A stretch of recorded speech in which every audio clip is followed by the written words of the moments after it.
Seigneur, vin di yon mot pour frère Félix, dans maladie, dans humiliation, te chargé lui. Isaïe 53.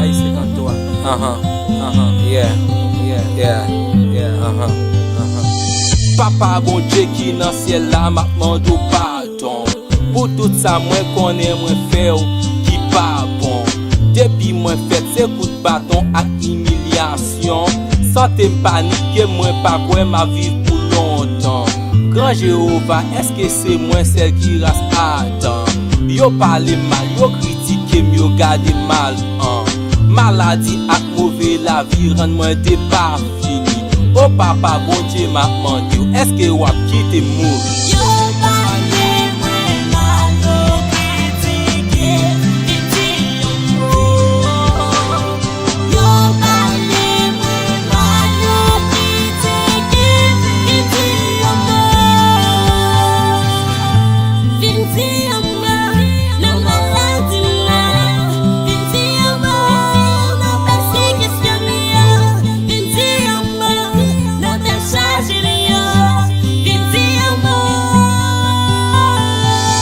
C'est alpha et l'oméga, où c'est commencement et la fin, où est toute misère m'a passé. T'en prie papa, vin di yon mot. Pas qu'à manger, pas qu'à travailler, toute la journée m'a passé dry. Ak tête moi m'a plaidé bataille, li fait minuit ou bien midi. Soleil la pli faut moi sorti, si m'pas tebe moi anémie. Pas gen côté pour moi dormir. Yo fait magie la vie a dit, pas ouais avenir, pas ouais gen vie. Parfois tête moi qu'on vle parti. Famille amis derrière des tuiles. T'en prie papa, vin di yon mot. Yo parle moi mal, yo critique, vin di yon mot.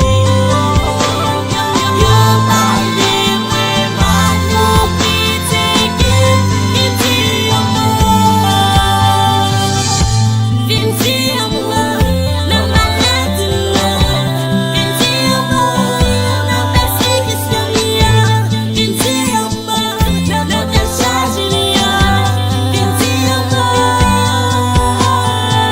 Ou te passé avec David, ou te passé avec Batimé, ou te passé avec Anne.